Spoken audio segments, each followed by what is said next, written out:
माहित जंगल में आता है और यहाँ वहाँ देख रहा होता है। वो अपने मोबाइल में देखता है और कहता है शहर ने तो यही लोकेशन भेजा था, लेकिन यहाँ तो कोई दिखाई नहीं दे रहा है। और ऊपर शहर बैठ के रो रही होती है अकेली।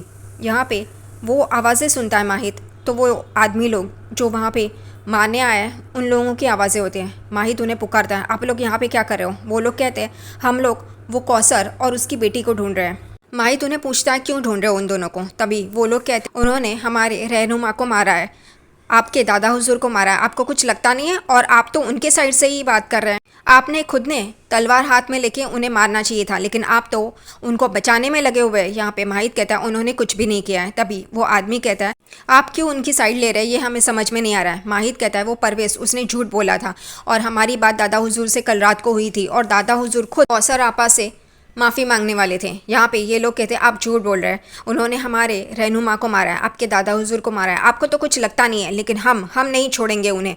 और वो माहित को मारना शुरू कर देते हैं। माहित भी उन्हें बराबर से मारता है और ये सब कुछ ऊपर से शहर देख रही होती है। शहर को माहित की आवाज़ आती है, लेकिन वो कैसे पुकारे। यहाँ पे माहित को एक शख्स मार रहा होता है, इसलिए वो पीछे हो जाता है और उसकी नज़र ऊपर जाती है और वो देखता है कि शहर ऊपर पेड़ पे बैठी हुई है। उसे समझ में आता है, वो शहर को इशारा करता है मैं हूँ, और शहर भी माहित करके धीमी आवाज़ में बोल रही होती है, पुकार रही होती है। यहाँ पे पीछे से कोई उसे मारने आता है। उतने में माहित बराबर से उसे धूल झटाता है। उसे समझ में आता है कि पीछे से उसे कोई मारने आ रहा है, उस पर वार कर रहा है, इसलिए वो बराबर से लकड़ी लेके उसे मारता है। दूसरी तरफ यहाँ पे शहर देखती है कि एक आदमी पीछे से आरी लेके माहित को मारने जा रहा है और वो माहित पुकार भी नहीं सकती, इसलिए वो वहाँ पे ही जो लकड़ी है वो तोड़ती है और उसके ऊपर फेंकती है और वो नीचे गिर जाता है आदमी। यहाँ पे माहित बाकी के लोगों को मार रहा होता है और फिर वो लोग वहाँ से भाग जाते हैं क्योंकि माहित उन्हें मार रहा है। वो लोग वहाँ से चले जाते हैं। वैसे ही माहित शहर की तरफ आता है और कहता है आप नीचे उतरिए।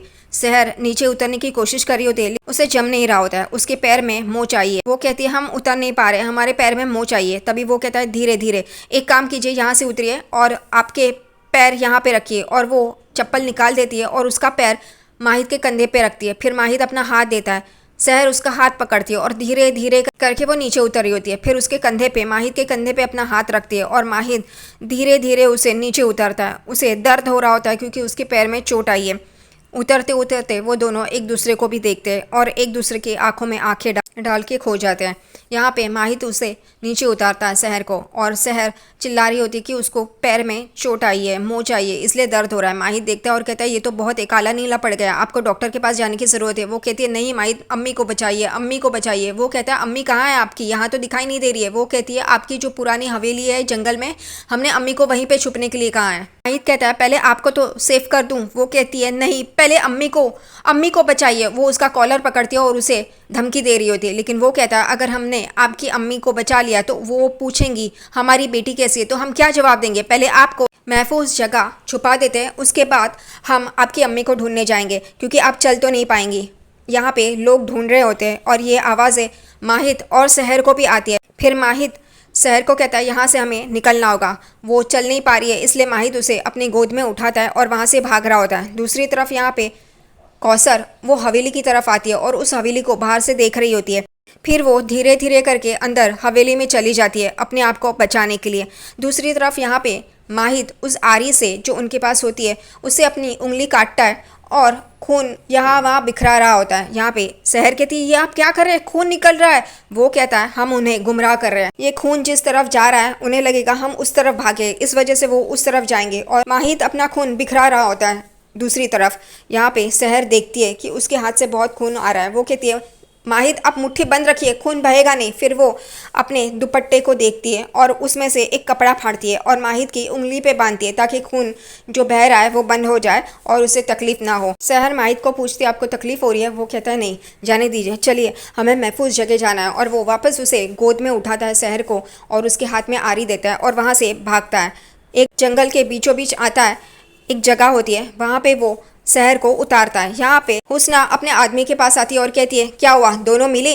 वो कहता है नहीं, कहाँ चली गई है, कहाँ छुप गई है, पता नहीं चल रहा है। उतने में हुस्ना के पीछे कुछ आदमी होते हैं। वो आदमी पूछता है ये लोग कौन है, ये तो माशरे के नहीं लग रहे हैं। हुस्ना कहती है नहीं, ये माशरे के नहीं है, अब हमें माशरे के लोगों पे भरोसा नहीं है, इसलिए ये यहाँ पे मैं लेके आई हूँ। ये उन्हें पाताल से भी, जमीन से भी, कहीं से भी निकाल के उन्हें ढूंढ ही लेंगे। यहाँ पे दूसरी तरफ अमाल यहाँ से वहाँ से यहाँ कर रही होती है, क्योंकि उसे फैसला करने के लिए कहा होता है किसके साथ रहना है। और डॉक्टर साहब और उनकी बीबी बैठी होती है यहाँ पे। उनकी बीबी तो बहुत परेशान होती है। वो कहती है कि अमाल सोच समझ के फैसला करना, लेकिन अमाल कहती है हम कौसर आंटी के साथ रहेंगे। यहाँ पे सुल्ताना कहती है ऐसा मत करो, हमने तुम्हें 15 साल हमारे साथ रखा है और अब तुम उसके साथ जाओगी और उसे अभी भी तुम आंटी ही कह रही हो। लेकिन यहाँ पे डॉक्टर साहब उसका फैसला कबूल करते हैं। वो कहते हैं कि हम इस फैसले से खुश हैं, आपको जिसके साथ रहना है आप रह सकती है और इसकी वजह से हमारा रिश्ता तो ख़त्म नहीं होगा। यहाँ पे अमाल उनको गले लगाती है और कहती है हाँ आप मेरे डैड हो और आप मेरे डैड रहोगे। सुल्ताना बहुत ही बुरी हालत में होती है। यहाँ पे डॉक्टर साहब कहते हैं हम ज़रूर मिलेंगे। यहाँ पे अमाल कहती है हाँ एक ही शहर में ना, तो हम ज़रूर मिलेंगे, हम वैसे ही सब करेंगे जैसे पहले करते थे। और वो लोग बहुत खुश हो जाते हैं। दूसरी तरफ यहाँ पे माहिद और सहर एक पेड़ के पीछे छुप जाते हैं और उन्हें आवाज़ें आती है। वो लोग भी यहीं पे आते हैं इन दोनों को ढूंढने के लिए। यहाँ पे माहिद और सहर बहुत ही बुरी हालत में होते हैं। सहर डर रही होती है। माहिद वो आरी हाथ में लेता है ताकि ये लोग अगर आए तो माहिद उन्हें मार पाए। और फिर वो लोग धीरे धीरे माहिद और सहर की ओर बढ़ रहे होते हैं और माहिद उस आरी को हाथ में लेके बैठा होता है। एक आदमी देख लेता है कि खून वहाँ पे है और कहता है कि यानी कि माहिद मियाँ को चोट लगी है, यानी कि वो इस तरफ गए, चलो। और वो आदमी वो खून देखता है और सब लोगों को कहता है कि माहिद मियाँ को चोट लगी है और वो इस तरफ गए, चलिए। और यहाँ पे सहर डर रही होती है। वो माहिद का हाथ पकड़ के डर डर के उसके कंधे पे सर रखती है। यहाँ पे सहर और माहिद उन दोनों की हालत ख़राब होती है और फिर वो लोग वहाँ से चले जाते हैं और फिर सहर और माहिद चैन की सांस लेते हैं। कम से कम थोड़ी देर के लिए तो वो चैन की सांस ले सकते हैं। यहाँ पे सहर देखती है, सहर कहती है वो लोग चले गए, अब आप जाइए, अब आप जाइए, अम्मी को बचाइए। माहिद सहर को देख रहा होता है। वो कहता है पहले हम आपको महफूज जगह पे छोड़ेंगे। यहाँ पे डॉक्टर साहब अमाल को कहते हैं तुमने जो डिसीजन लिया मैं तुम्हारे साथ हूँ और मुझे वो डिसीजन मंजूर है। माहिद सहर के लिए एक छुपने के लिए जगह बनाता है लकड़ियों के बीच में। वो सहर को कहता है यहाँ पे आप छुप जाइए। वो कहती है माहिद लेकिन आप अम्मी को ढूंढिए ना पहले। वो कहता है आप अंदर जाइए तो सही पहले। वो अंदर जाती है तो उसके सर पर एक लकड़ी लगती है। वो चिल्लाती है। माहिद कहता है क्या हुआ? वो कहती है कुछ नहीं कुछ नहीं, ठीक है हम संभाल लेंगे। वो कहता है नहीं, और वो माहिद उसे बाहर आने के लिए कहता है। वो कहती है नहीं ठीक है आप ये सब छोड़िए, हम संभाल लेंगे, आप जाइए अम्मी को बचाइए। वो कहता है नहीं। सहर बैठी हुई है।